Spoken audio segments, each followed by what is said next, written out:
Dossier 4, donc les transformations sociales et culturelles entre 1850 et 1900, qu'on appelle aussi la deuxième moitié du 19e siècle. Alors, pour vous faire un contexte rapido presto, c'est les premières années du Dominion du Canada. C'est des années qui ne sont pas très faciles, qui sont quand même assez mouvementées avec des gros changements, marquées par des conflits. On va voir les conflits avec les Métis, par exemple, les Autochtones. Il y a des gros défis économiques, il y a des tensions politiques qui continuent. C'est pas parce qu'on crée un pays qu'on n'a pas de problème après. C'est aussi les premières tensions qu'on voit entre les deux paliers de gouvernement, c'est-à-dire le fédéral puis le provincial. Chacun veut plus de pouvoir que l'autre. Donc, les conditions de travail des ouvriers. Il faut comprendre qu'il y avait une opposition très forte à ce moment-là entre les Français puis les Anglais. Les Anglais, c'est la bourgeoisie d'affaires. J'en ai parlé précédemment dans les dernières vidéos. Ce sont des marchands souvent montréalais, des Montrealers qu'on appelle. Les Français sont les ouvriers. Autant les hommes, les femmes que les enfants. Et oui, les enfants. Et puis, les femmes et les enfants sont moins payés, donc ce sont de la main-d'œuvre bon marché. Les salaires sont très faibles, c'est extrêmement dangereux. Il n'y a aucune assurance, il n'y a pas d'indemnité, il n'y a pas de retraite, il n'y a pas les avantages sociaux qu'on pourrait avoir aujourd'hui. Puis les heures sont extrêmement nombreuses, on travaille 6 jours par semaine, on a juste le dimanche. Voici les enfants au travail, c'est quand même assez surréaliste de voir ça, à pieds nus, très jeunes, donc on ne va pas à l'école. Hein? Les courroies ne sont même pas protégées, donc ça peut arriver qu'il y ait des blessures, qu'il y ait des enfants qui vont perdre des membres. Le risque est grand. Évidemment, quand on constate ce genre de problématique-là, il va y avoir des premiers soulèvements, des gens qui vont dire ça n'a pas de bon sens, on ne peut pas laisser aller ça. Et c'est là qu'on va voir les premiers regroupements d'ouvriers là, qui vont se mettre ensemble pour se syndiquer. Aujourd'hui, on appelle ça des syndicats. C'est des gens, des ouvriers qui veulent obtenir des meilleures conditions de travail, avec raison, quand on voit ce que je vous ai montré. Autour de 1872, on va passer une première loi sur l'égalité syndicale, donc le droit de faire la grève. Puis la première va avoir lieu en 1890, mais on voit quand même, c'est marqué la première 1890, mais on voit quand même ici une première grève en 1878 des ouvriers du canal Lachine. Alors on voit que les gens se rassemblent ensemble là, pour manifester. Et ensuite de ça, il y a des Canadiens qui vont s'associer à un mouvement syndical qui vient des États-Unis. Les États-Unis ont été vraiment des précurseurs par rapport... En fait, ils sont influencés beaucoup sur l'Europe parce que c'est l'Europe qui a parti ces mouvements-là. Mais les Américains vont nous influencer beaucoup plus que l'Europe directement. Donc, on a les Chevaliers du Travail ici, là, qui sont des mouvements vraiment organisés de grève. Si on regarde les mesures du gouvernement, c'est-à-dire les lois du gouvernement, on a des lois qui sont autant fédérales que provinciales. Une première mesure, en fait, c'est pas des lois, c'est une commission d'enquête, ça veut dire c'est une grosse enquête avec des experts qui vont essayer de dire, bon, c'est où les problèmes et tout ça. Donc, ce qui va se passer en 1886, ça va être quand même assez tard, c'est qu'on veut indemniser les blessures. C'est les premiers montants qu'on va donner pour si quelqu'un se blesse, là. Donc, c'est ça une indemnisation, c'est pour dédommager les gens. Puis au niveau provincial, on va avoir une loi acte, généralement c'est une loi, sur les manufactures en 1885. Par exemple, c'est quoi l'âge minimum, c'est quoi le nombre d'heures qu'on peut faire limite. En ville, il y a une dichotomie, ça veut dire qu'il y a une grosse séparation. Je vais vous montrer la comparaison entre un ouvrier puis quelqu'un de riche, un Montrealers. Donc les conditions, c'est vraiment la pollution. On utilise le charbon, donc il y a des particules en suspension dans l'air. Le matin, les gens se lèvent avec de la poussière partout. Là. Et puis, on a des logements avec 2-3 familles par loyer. C'est très insalubre, hein? Notamment en Basse-Ville de Québec, on n'a pas d'égout. On est dans la boîte, on est dans les déchets. Il n'y a pas d'eau courante, alors évidemment, les maladies sont assez fréquentes. On voit une photo ici d'un quartier ouvrier. Il n'est pas spécifié où nécessairement. L'objectif, c'est de vous montrer qu'on construit avec ce qu'on a. On ne construit pas avec des normes très fortes, là. Puis à droite, c'est intéressant parce que je voulais vous montrer un peu, bon, si on a une maison comme ça à gauche avec qui loge probablement 2 ou 3 familles, ben à droite, on a des quartiers de riches à Montréal. Et puis vous voyez que c'est complètement différent. Donc on a non seulement une maison qui est inabordable, qui est encore inabordable aujourd'hui. C'est éloigné des usines, hein? On n'est pas entretassé comme ça, c'est propre. Il y a même, il va y avoir de l'électricité qu'il va y avoir dans ces maisons, de l'eau courante même, un système d'égout. Les maisons sont grandes, c'est chauffé, on voit qu'on a, on a du terrain en masse. Ça, c'est le terrain de Montrealers. Une maison de Montréal. Ça vous montre un peu la dichotomie entre les deux. Ça, c'est surtout anglophone, ça, c'est surtout francophone. Alors, ça vous montre la différence des classes, là, littéralement. Les mouvements de population. Exode rural. Qu'est-ce que c'est que ça, l'exode rural? Ben, c'est la fuite. Ça veut dire fuite, un exode. Aller vers quelque chose. Donc, quand on parle d'exode rural, mais rural, c'est campagne, donc ça veut dire fuite de la campagne vers les villes. Puis ça va entraîner de l'urbanisation. Urbanisation, c'est le développement des villes. D'accord? À cette époque-là, c'est quand même dur à croire, mais il y a un surpeuplement de la campagne. Il y a trop de gens dans la campagne, c'est compréhensible, on fait des enfants à la tonne. Il n'y a pas assez de terre disponible pour tous ces gens-là qui sont dans la campagne. La population est majoritairement rurale en plus de ça. Si on regarde la comparaison entre la population rurale au Québec et urbaine, là, dans les années 1861, puis dans le fond, avant que le Canada soit né, que le Dominion soit né, aller jusqu'à la fin du 19e siècle, bien, quand on regarde la population urbaine, hein, on voit clairement une augmentation. Puis la population rurale, elle va diminuer. On s'en va en ville, mais les villes, vous les avez vues, elles sont pas propres, elles sont sales. On ne gagne pas en santé, on ne gagne pas. Mais les gens préfèrent aller dans des usines que de rester avec même parfois des famines en campagne. Les gens qui ne veulent pas aller en ville, nécessairement au Québec, sont attirés vers les États-Unis. Donc, on entend parler qu'aux États-Unis, ben, on a des manufactures en Nouvelle-Angleterre. Puis, en Nouvelle-Angleterre, on a moins d'enfants par famille. Et puis, on a des grosses manufactures, gérées aussi par des anglophones, mais des anglophones américains, là.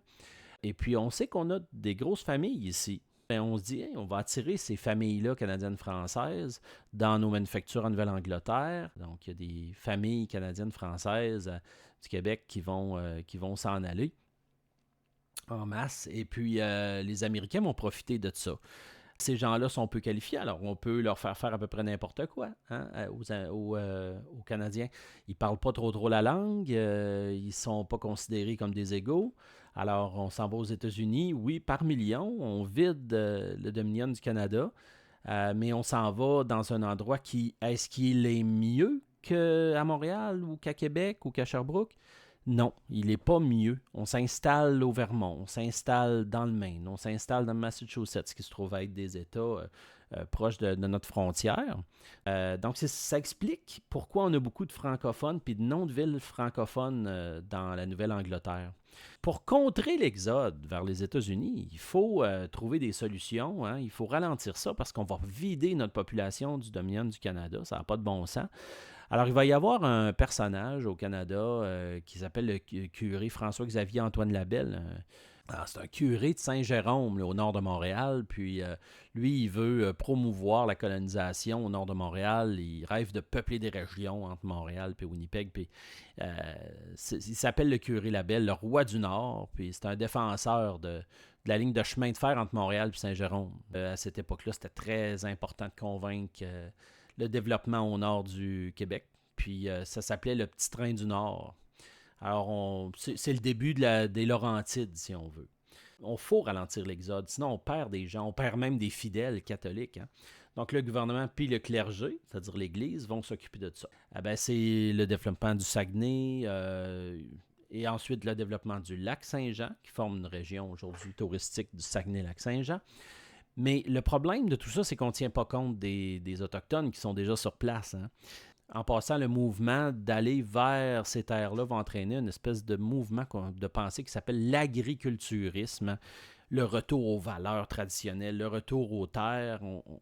Donc, les gens qui sont nouvellement installés dans les villes, qui ont fui la campagne, qui sont dans des villes, puis qui disent ça ne me plaît pas la ville, peuvent aller dans les diverses régions qu'on ouvre. Il ne faut pas oublier l'immigration. L'immigration, ceux qui arrivent dans un pays, ceux qui partent, c'est l'émigration. Hein. Il y a un calcul bien important à savoir, c'est le bilan migratoire. Puis ça va nous indiquer si ça va bien ou pas bien un endroit. Là.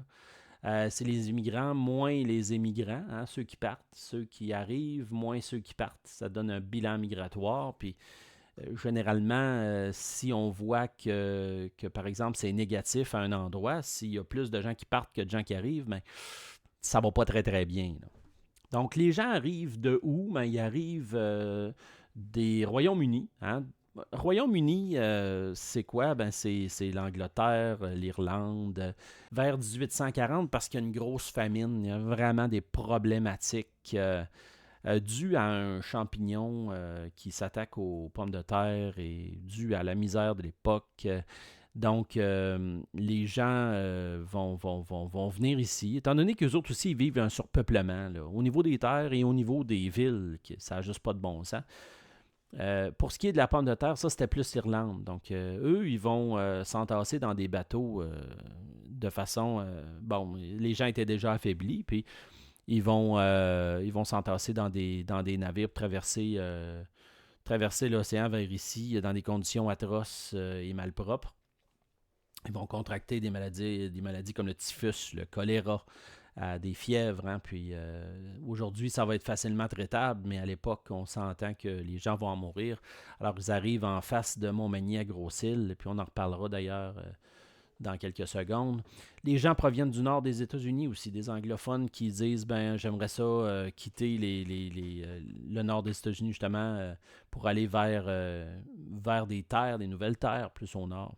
Des gens d'Europe aussi qui fuient justement le trop-plein de gens.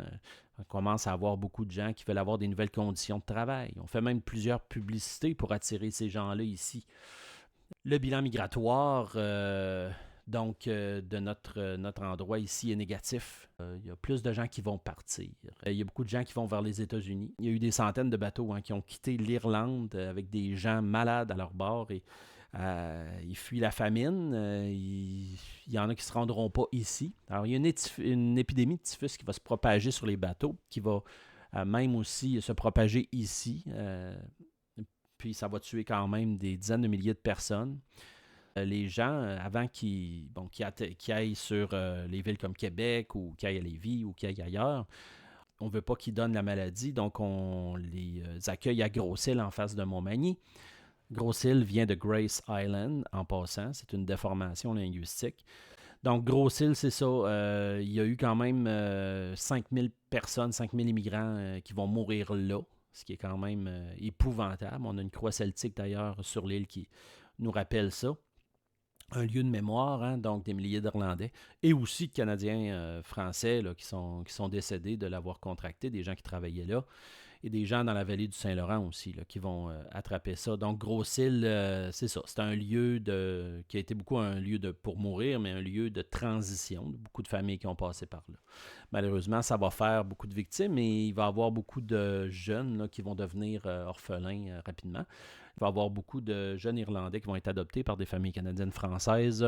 Ça va être des ouvriers qui vont être souvent qualifiés d'ouvriers bon marché, un peu comme nous ici, là, les Canadiens français. On va parler de la deuxième moitié du 19e siècle, des années 1850 à 1900.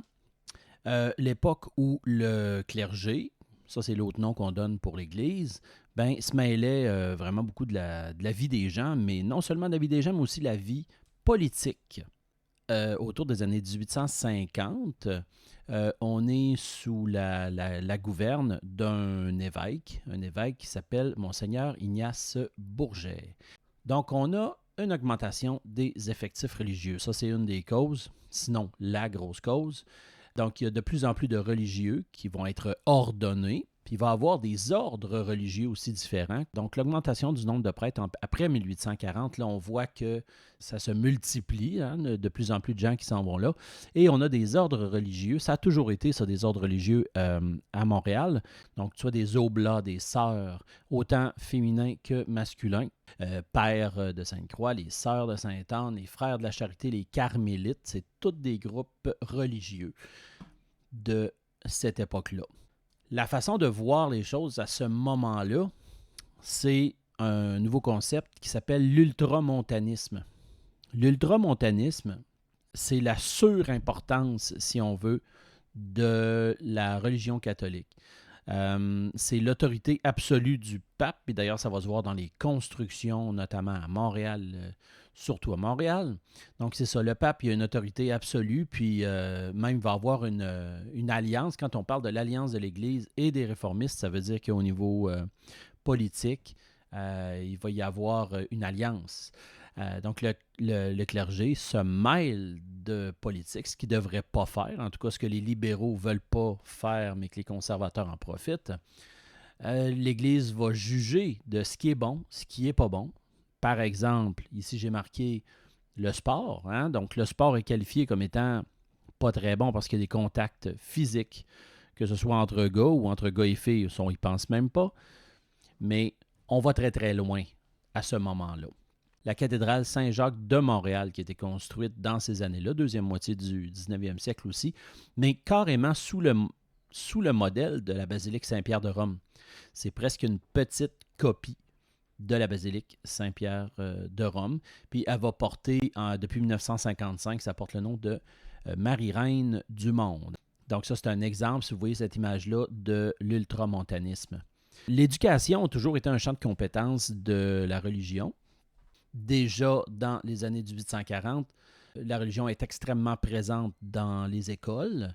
Les écoles sont de plus en plus confessionnelles. Ça veut dire qu'ils sont religieuses. Aujourd'hui, ce n'est plus le cas, mais ça ne fait pas si longtemps que ça, même que ce n'est plus le cas.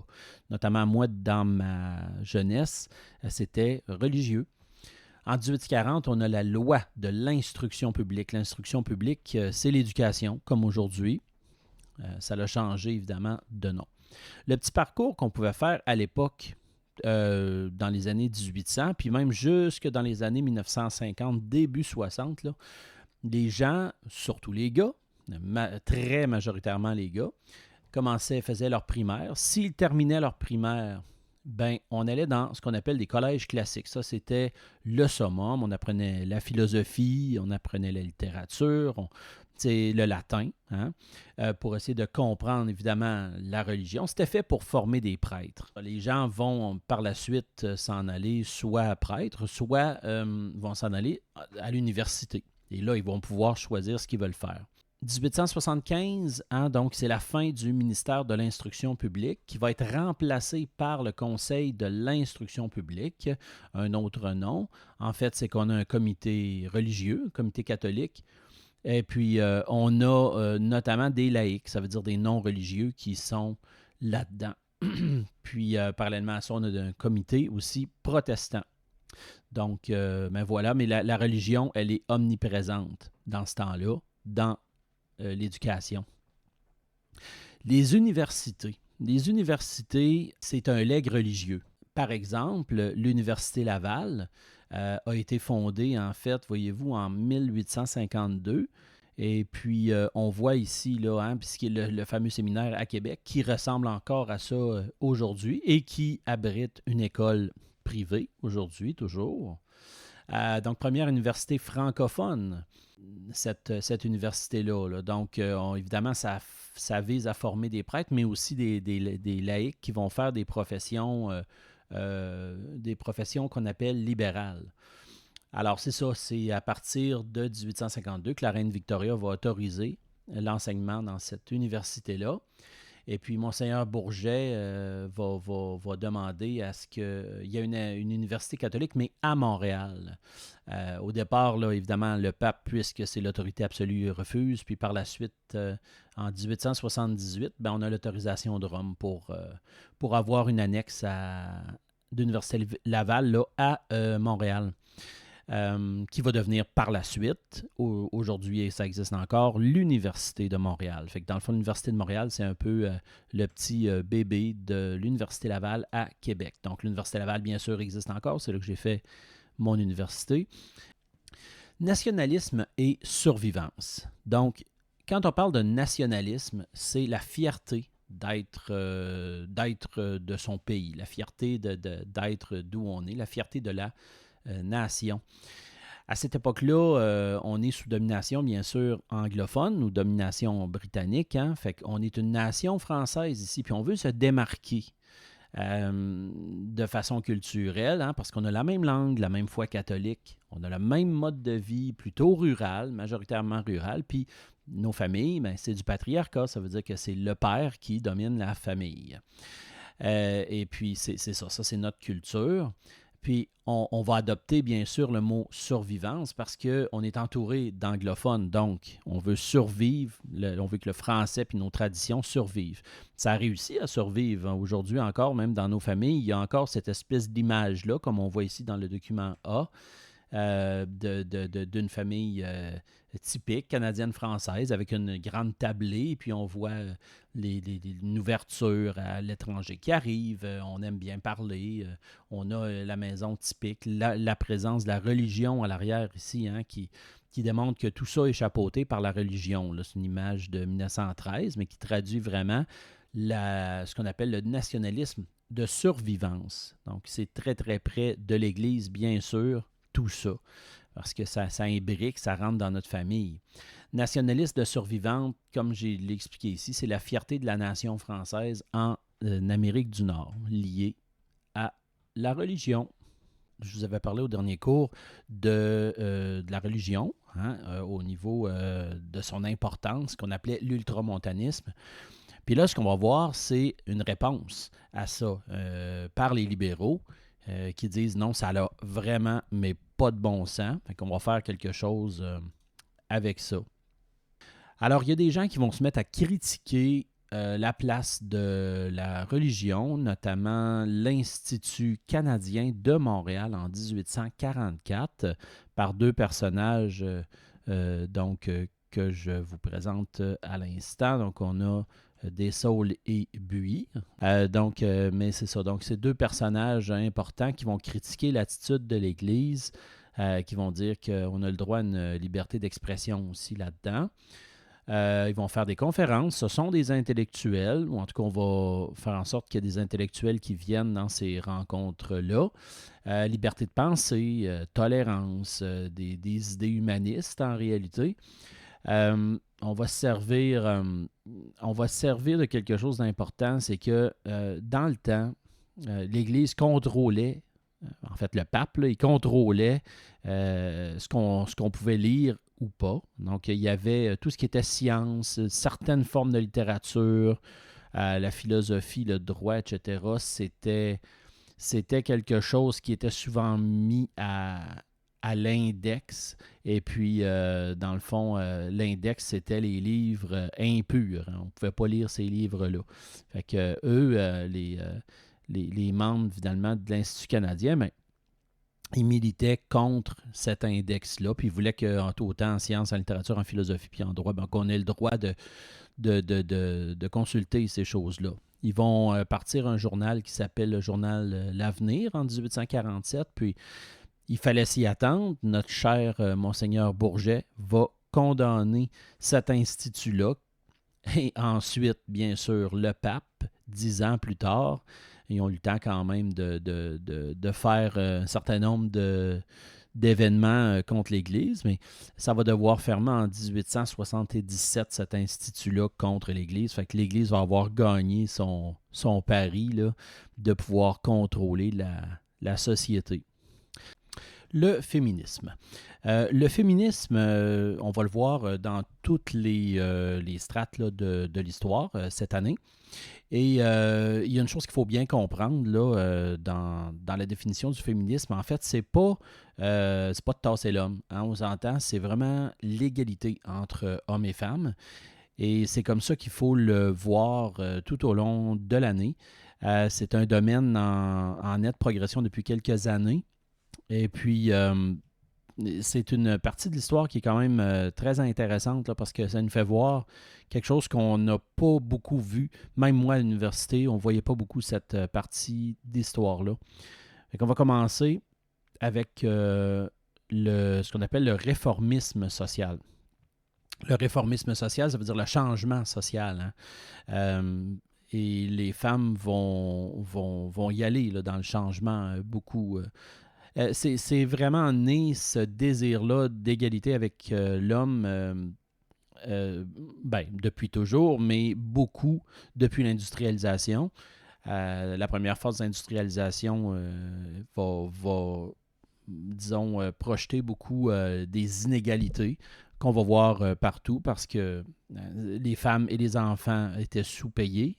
Il y avait les hommes travaillaient, c'était très patriarcal, mais c'est ça. Donc, les inégalités sont très, très intenses au niveau des femmes.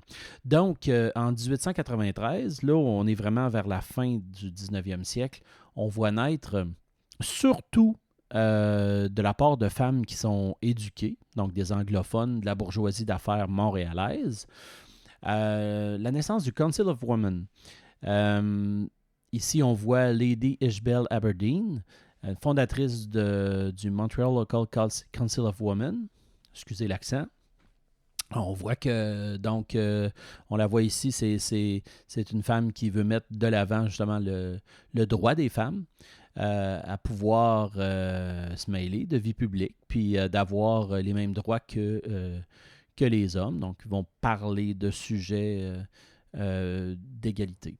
On est à la fin du 19e siècle, une époque extrêmement macho. Les hommes, entre eux, ont des relations très, très fortes. Même des fois, quand on regarde ça avec un certain recul, on se dit, coudonc, est-ce qu'il n'y avait pas une certaine homosexualité cachée là-dedans? C'était très particulier, mais non, c'était vraiment un excès de virilité très, très fort, puis les femmes étaient mises de côté. Donc, il y a une chose bien importante qui va revenir tout au long de l'année, c'est le statut juridique des droits de la femme, c'est-à-dire que la femme, au niveau juridique, au niveau des lois, ben, le but, c'est qu'elle soit égale à l'homme. C'était loin d'être égal dans le temps, hein? Donc on n'est pas du tout dans une égalité. La femme est considérée à ce moment-là, et depuis plusieurs siècles, comme mineure, comme non majeure, donc mineure à vie. Et l'homme a tous les droits sur la femme.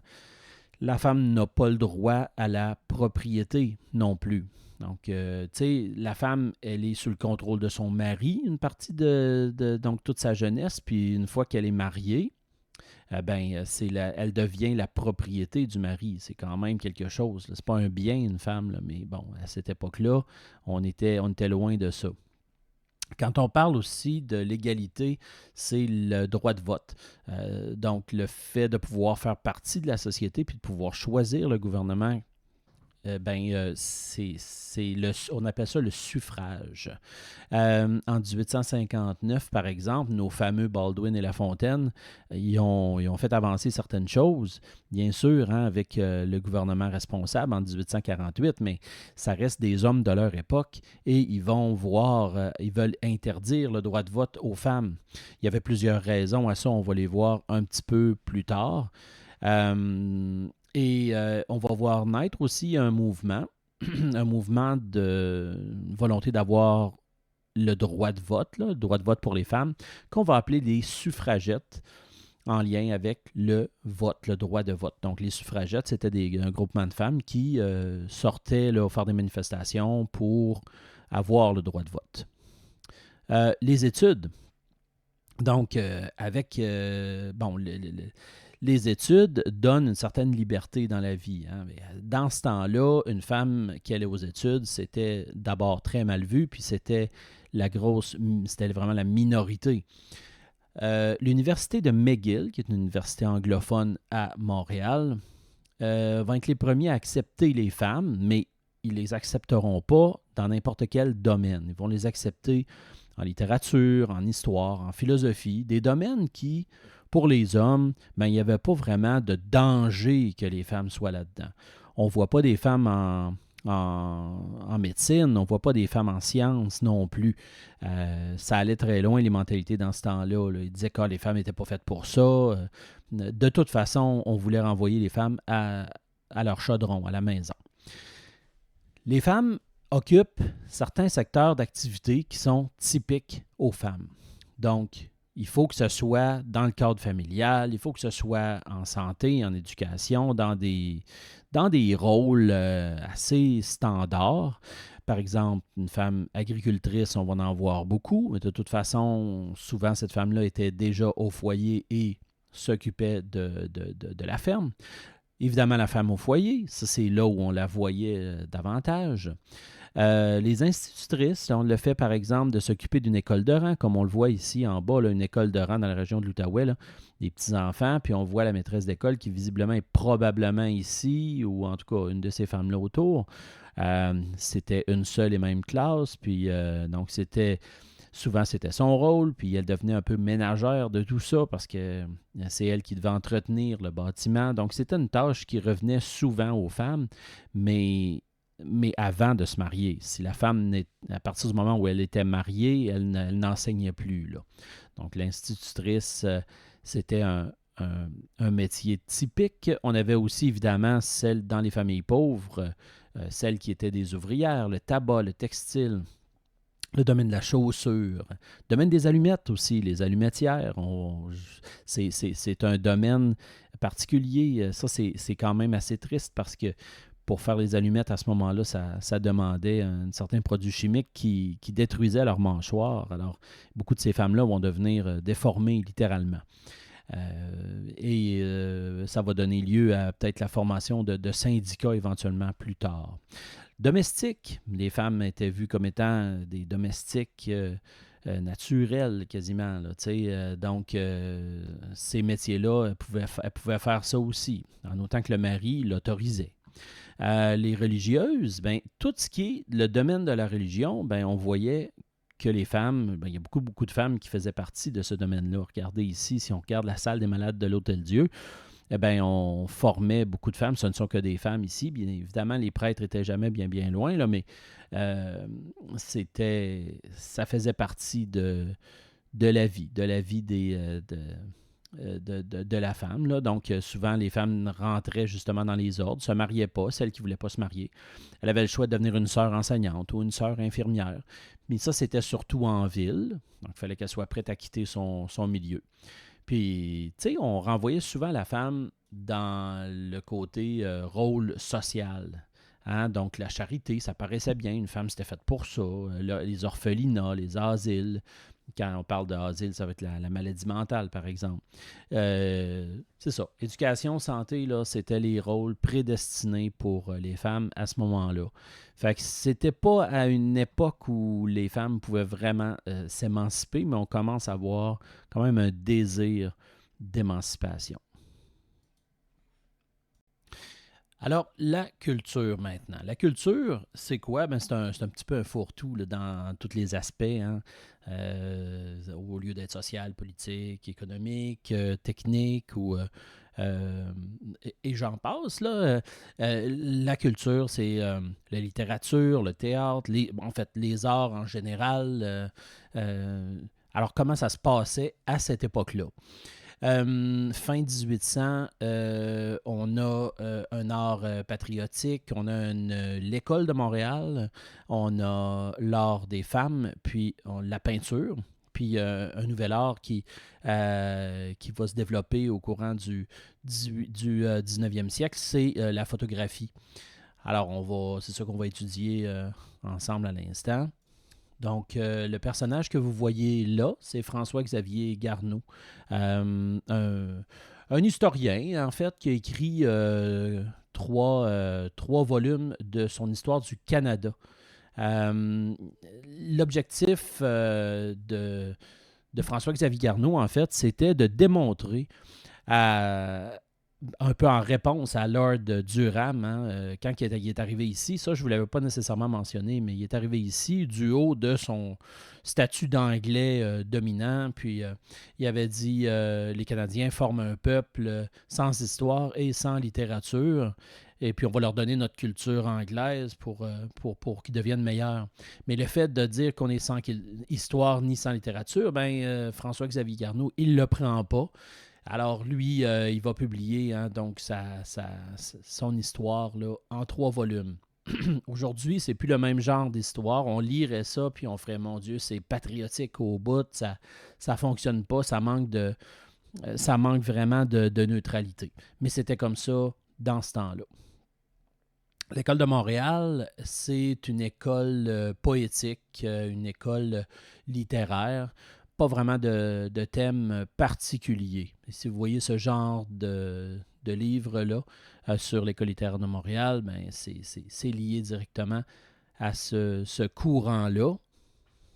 Au niveau des femmes, l'art féminin, ça se fait sous forme de correspondance, de poésie, de contes, de romans, de nouvelles, mais on ne publie pas nécessairement en son propre nom. Par exemple, prenez Félicité Anger ici, qui est une Québécoise et qui a écrit un livre qui s'appelle Angéline de Montbrun, mais pas sous son vrai nom, par Laure Conant. Alors, c'est quand même assez spécial, puis ça dénote que la place des femmes n'était pas nécessairement en littérature à ce moment-là.